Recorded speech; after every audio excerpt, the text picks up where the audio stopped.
On the good side naman, mga kapiksi, no, eto naman guys, pagdating sa inyong kabuhayan, nakikita natin na nakaka-recover kayo, mga kapiksi, and nailalagay nyo sa magandang estado yung inyong kaperahan. Kung kayo ay may pinagkakakitaan, parang patuloy lang na parang okay lang naman yung takbo ng pera sa inyo. And kung meron kayong mga sinasalihan ng mga contest guys, no, parang feeling ko yung iba sa inyo may sinasalihan ng contest, parang kayo yung magwawagi, mapipili, ganyan. And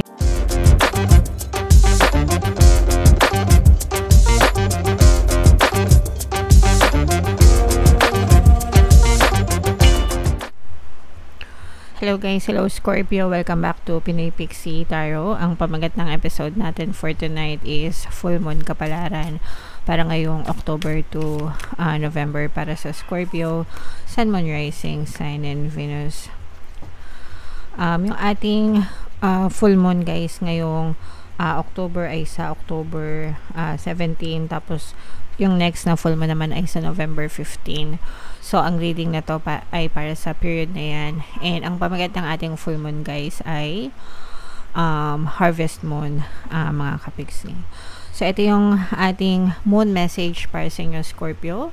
A romantic cycle begins, mga kapiksi.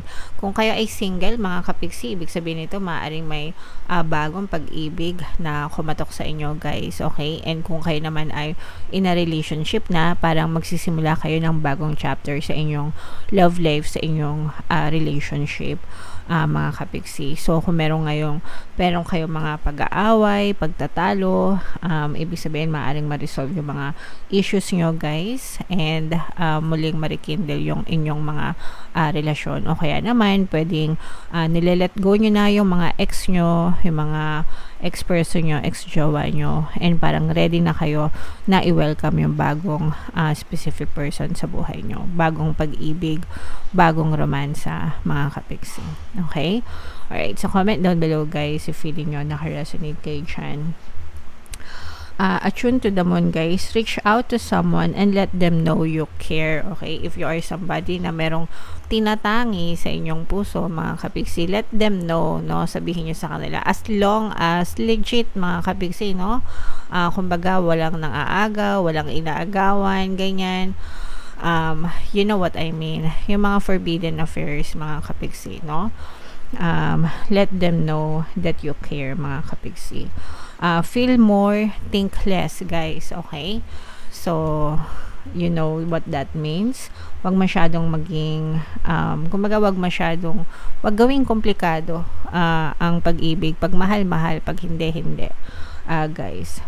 Marriage or engagement is on the cards. Yan nga yung sinasabi natin na pwedeng nagsisimula kayo ng panibagong chapter sa buhay nyo. So, kung kayo ay matagal ng magkarelasyon, boyfriend, girlfriend, or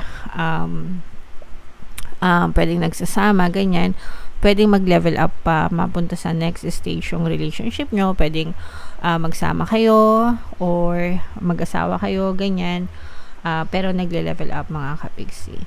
For some of you, sa mga kapiksi natin na may mga pinagdadaanan na legal battles, no, it will go your way, mga kapiksi. Magiging pabor sa inyo. Pero, syempre guys, palagi nyo lang sasabihin, everything is working out in my favor.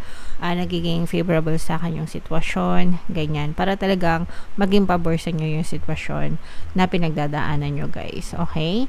And pay some attention to your appearance, mga kapiksi, pero it's not all about appearance. Syempre, kailangan din yung personality nyo, diba? So, yeah, pay attention more to your self, mga kapiksi. Okay? So, comment down below, Scorpio. Yan ang message para sa inyo. Comment down below if feeling nyo naka-resonate kayo dyan. Tingnan natin yung ganap sa inyong ngayong full moon season. Shuffle natin to, mga kapiksi. Habang sinashuffle natin to, panoorin nyo muna yung video natin regarding sa ating paano mag-manifest ng abundance video course. Kapiksi, sawa ka na ba sa mga struggles at hirap sa buhay mo? Masipag ka ba at masikap sa buhay ngunit hindi ka pa rin umaasenso? Ilang beses ka na bang nag-attempt mag-negosyo at mag-invest pero palagi ka pa rin nalulugi? Sa pagkakataon na ito ay maaaring may subconscious beliefs ka na nagiging balakid sa iyong pag-unlad at pagyaman. Introducing, paano mag-manifest ng abundance video course. Dito ay matututunan mo ma-overcome ang mga balakid mo para tuluyan ka ng umunlad, umasenso, sumagana, maging matagumpay, successful at maswerte sa iyong kabuhayan, pera, trabaho, negosyo, salapi at kaperahan ng bonggang-bongga. Dali, mag-send na ng email sa pinoypixie@gmail.com at simulan na ang iyong pagyaman ngayon.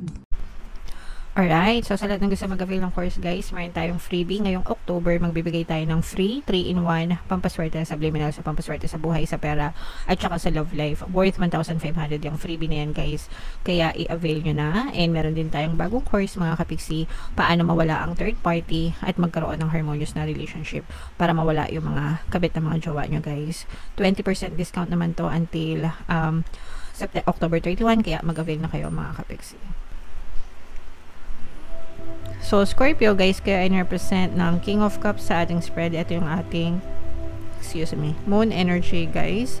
So, ito yung positive and negative mga kapiksi. Meron dito presence ng Earth sign, Aquarius, Gemini, Libra. For some of you, maaring may air element kayo sa inyong natal chart or you may be dealing with an air sign. Ito guys, nakikita natin, unahin natin tong negative mga kapiksi, no? Kasi for some of you, maaari kayo nagkakaroon ng conflict with another person. Pero itong person na to guys, niloloko kayo mga kapiksi. Pwedeng sa relationship ito mga kapiksi. Pero kumbaga parang gusto nyong isalba yung relasyon nyo, yung pinagsabahan nyo. Feeling ko this is more on love connection guys mga kapiksi. Meron kayong mga conflict with this person kasi this person may be cheating on you, niloloko ka, deceptive, sinungaling, ganyan, very dishonest, okay? Pero parang palagi mo siyang binibigyan ng chance mga kapiksi kasi parang gusto mong isalba yung relationship nyo, lalo na kung ito ay iyong lover mga kapiksi, pwede rin kaibigan.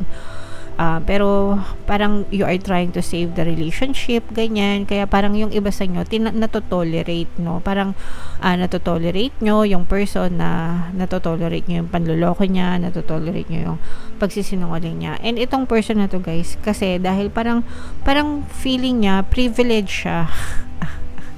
Kumbaga siya na yung nagsinungaling, parang feeling niya siya pa yung may karapatan, siya pa yung, kasi nga yung iba sa inyo parang pinapalampas nyo mga kapiksi, even if hindi naman siya nagsasabi ng sorry sa inyo or parang hinahayaan nyo siya na ganunin kayo mga kapiksi. So kailangan yung diba, kailangan bigyan ng ultimatum siguro, or okay lang magpatawad guys, no? Pero you should set the record straight with them na okay, sige, nagawa mo yan, bibigyan kita ng another chance, pero hanggang dun na lang. Pag ginawa mo ulit, tama na, ayoko na. Yung mga ganon guys, no? Kailangan, kasi parang masasanay din sila na niloloko kayo mga kapiksi. Okay? So medyo kailangan to ng kailangan batukan itong person na to mga kapiksi. Okay? On the good side naman mga kapiksi, no? Ito naman guys, pagdating sa inyong kabuhayan, nakikita natin na nakaka-recover kayo mga kapiksi, and nailalagay nyo sa magandang estado yung inyong kaperahan. Kung kayo ay may pinagkakakitaan, parang patuloy lang na parang okay lang naman yung takbo ng pera sa inyo. And kung meron kayong mga sinasalihan ng mga contest guys, no, parang feeling ko yung iba sa inyo may sinasalihan ng contest, parang kayo yung magwawagi, mapipili, ganyan. And ganun din sa trabaho mga kapiksi, kung meron kayong mga competition sa workplace nyo, parang mas nagiging pabor sa inyo. Kaya nga dito sabi, a legal matter is on your way. Kumbaga parang nagiging pabor sa inyo yung mga resulta mga kapiksi, basta effortan nyo lang guys, okay? And parang this time medyo mas makakahinga kayo ng maluwag mga kapiksi. Parang maluwag yung, parang very chilled lang, very relaxed lang yung inyong energy mga kapiksi.